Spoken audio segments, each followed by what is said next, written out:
এখন ঘুরে দাঁড়ানোর আসলে সময় এসেছে বা ঘুরে দাঁড়াচ্ছে। পাশাপাশি ব্যবসায়ীদের কতিপয় ব্যবসায়ী যাদের জন্য ব্যবসায়ী সমাজ অনেকটা কালিমালিপ্ত হয়েছে, সেখান থেকে বেরিয়ে আসার যে সচেতনতা দরকার, ব্যবসায়ীদের সুনাম আবার ফিরিয়ে আনার যে একটা বলিষ্ঠ পদক্ষেপ প্রয়োজন, ব্যবসায়ী সমাজ, ব্যবসায়ী নেতা হিসেবে আপনার কি মনে হয় যে সেই পদক্ষেপ বা সেই ধরনের সুনীতি, সংস্কার এগুলো আসলে আমরা দৃশ্যমান পদক্ষেপ দেখতে পাচ্ছি, বা ব্যবসায়ী সংগঠনের পক্ষ থেকেও তেমন কোনো উদ্যোগ আছে কিনা, বা মোটা দাগে যদি বলা যায় আমরা সাদাকে সাদা, কালোকে কালো, দুর্নীতিবাজকে দুর্নীতিবাজ বলতে পারছি কিনা?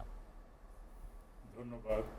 আজকের এই সিটিভির লেট নাইট সংবাদ প্রোগ্রামে লাইভ প্রোগ্রামে এখানে আমার উপস্থিত আমার শ্রদ্ধেয় বড় ভাই হক ভাই আছেন, রতন ভাই আছেন, একজন রাজনৈতিক ব্যক্তিত্ব, এবং দর্শক যারা আছে সবার প্রতি সালাম, রমজানুল মুবারক। হক ভাই যে কথাগুলি বলছেন, অ্যাকচুয়ালি এগুলি হলো ব্যবসায়ীদের মনের কথা, প্রাণের কথা।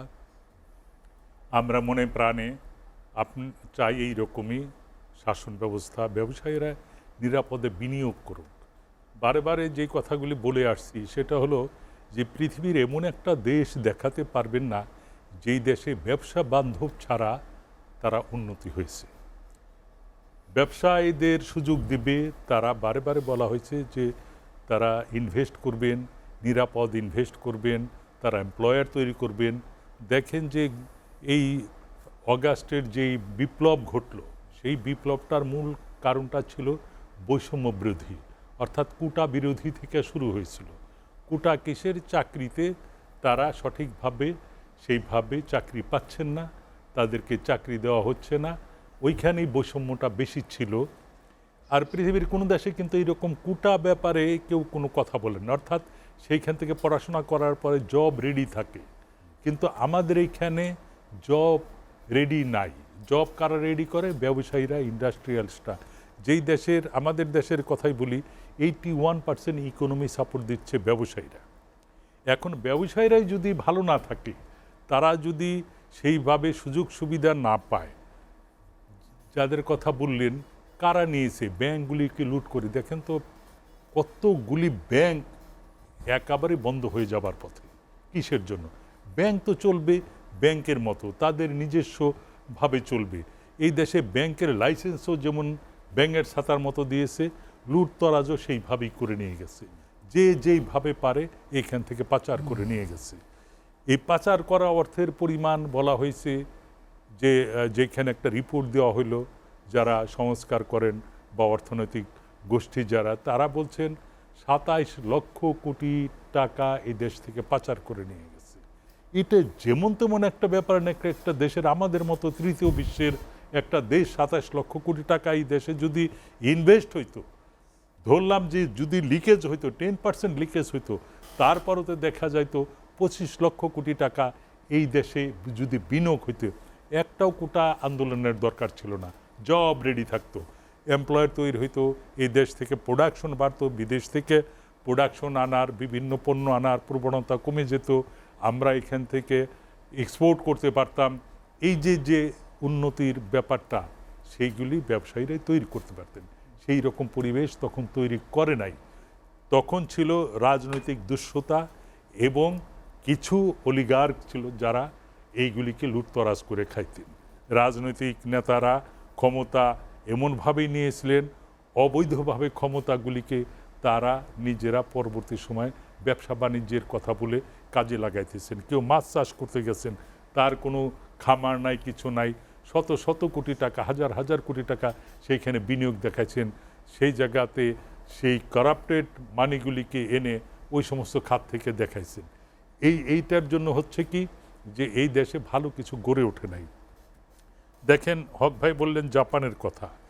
জাপান এমন একটি দেশ, পৃথিবীর ভিতরে যদি সভ্যতার মাপকাঠিতে বলা হয়, তো জাপানের থেকে কিন্তু সভ্য কোনো দেশ, কোনো জাতি নাই। আমারই এক্সপিরিয়েন্স আছে, সেই এক্সপিরিয়েন্সটা পরে বলবো যে জাপানে আমার কি একটা এক্সপিরিয়েন্স হয়েছিল। এখন এই জাপানিরা যেই দেশে বিনিয়োগ করছে, আমাদের পার্শ্ববর্তী কাছের দেশ থাইল্যান্ড, সেইখানে বিনিয়োগ করছে। দেখেন আজকে থাইল্যান্ড কোথায় চলে গেছে। আপনি দেখেন মালয়েশিয়া বিনিয়োগ করেছে, মালয়েশিয়া আজকে কোথায় চলে গেছে। অর্থাৎ আমাদের দেশে আপনাদের মনে আছে কি না 1992 সালে এই দেশকে নিয়ে, বাংলাদেশকে নিয়ে ইমেজিং টাইগার, 4 ইমেজিং টাইগারের ভিতরে বাংলাদেশকে তারা ধরেছিলেন। তখন কারা ছিলেন? তখন হংকং ছিলেন, থাইল্যান্ড ছিলেন, ভিয়েতনাম ছিলেন এবং বাংলাদেশকে বলছিলেন যারা ইমেজিং টাইগার। সেইখানে কি করা হইল? লাগাতার ভাঙাতার এই হরতাল দেওয়া শুরু হলো। 173 দিন হরতাল দিয়ে বড় বড় বিনিয়োগকারীরা এই দেশে আছে নাই।